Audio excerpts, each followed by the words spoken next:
Howdy folks, my name's Christian and welcome to Bullish on Farming.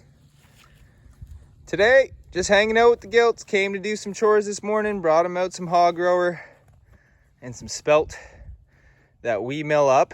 And the spelt is homegrown on the farm in our fields. And, we got plenty of it. So as we get to the end of these girls, they're about 6 months and 1 week. Two of them going off on the 14th. Today's November 9th. And that last two will be going off in the first week of December. These girls are all at least 250 pounds. And they've performed well. What we have left here is Berkshire Tamworth Cross. And we started off with a few Berkshire purebreds. And we really like those. And we really like these. Everyone's sized up well. We've gotten great ratings on the pork, and we're excited to keep the system going, maybe ramp it up a bit. So just wanted to talk a bit today about this paddock because I decided to leave them in this paddock until the next two girls go out. And some of the action that's going on in here. For the most part, it's still pretty fresh. Up by the water tank and in and around here, we're looking good. This is where I had the feeder for about a week and a half. And as you can see, the pigs really like spending time over here. And the soil's probably a little bit, moisture probably collects here, and it's incentivized the digging. As you can see that they've made a nice little wallow there. And that's okay. But when my eyes look at this, it kind of screams to me, move the feeder. And the problem with fixed setups is that the feeder and the water tub usually stay in one fixed place. And it gets all the action, and that's usually where it gets the most mucky. And after a certain period of time, the most bacteria infested.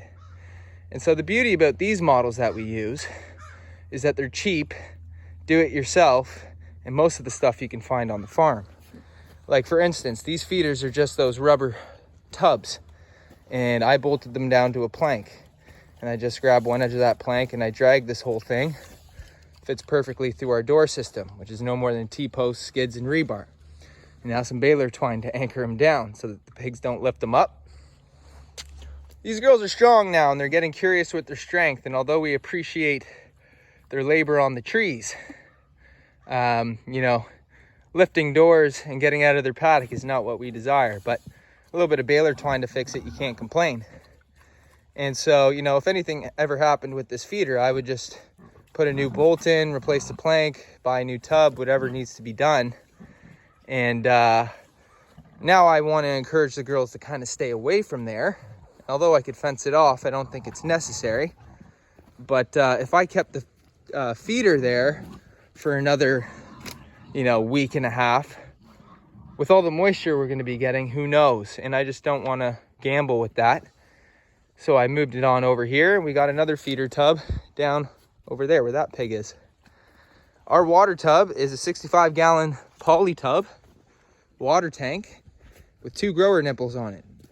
And so I can move that water tub to any tree I want.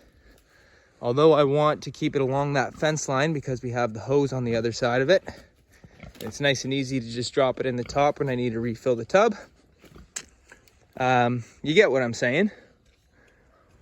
But yeah, so still some green cover over here. And the pigs until the 14th. So just another week's worth of time in here. And we'll be moving on to the paddock right next to it, which has been resting for more than 70 days now and has beautiful green cover. We'll go over there, but I want to take a look at this. I've kept the door on this, which is our loading pen / training pen in the spring. And I've talked about that in previous videos, how it makes things low stress and nice and easy to load pigs.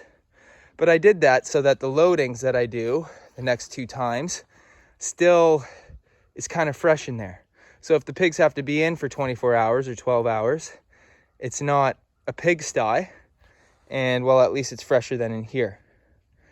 So you don't have to do that, folks. There's nothing wrong with allowing your pigs to roam, but you see it in feedlot settings to the extreme, and you can see it on traditional farms as well, how the animals, when they're not rotating, places go rank.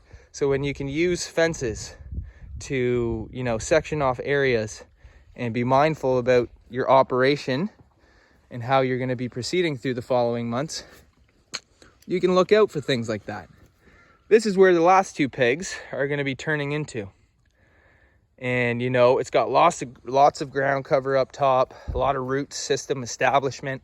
It can take the moisture that we're going to get in late November, early December. And I'm excited to let them in here because this is a pig's dream.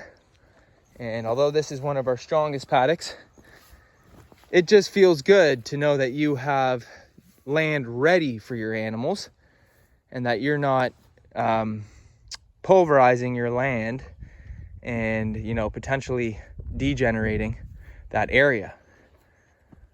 And for 2 gilts, well, this is plenty. And I'm excited to give it to them.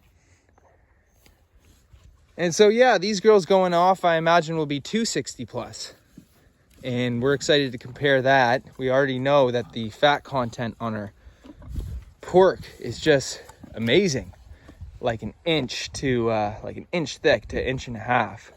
Probably more like an inch. I don't want to boast too much, but beautiful fat content in our pork.